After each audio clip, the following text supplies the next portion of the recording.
Hello guys and welcome back into new brand video. In today's tutorial, I'm going to show you how to add Salesforce to Outlook.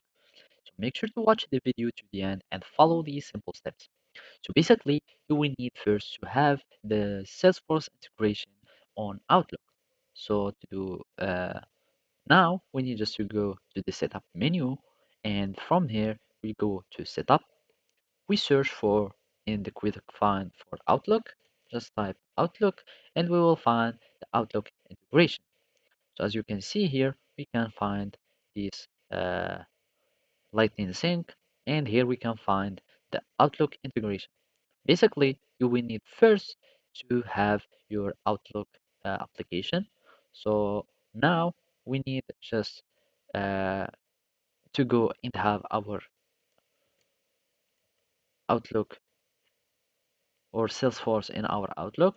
So we just get now, you sign in, and then you will need just to sign in and you will have your Salesforce application. After that, you will need just to log email messages to the Salesforce while composing. So basically you will need just to activate the notifications and then enable the connection between them. And basically you can also inbox and Outlook integration. You can enable it if you would like.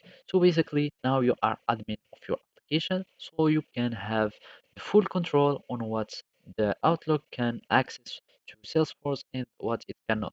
So basically here you can also select who can use the inbox, which means who can use Salesforce from Outlook, and basically you can customize everything from here, and you can do as many customization on your access and permissions as you want.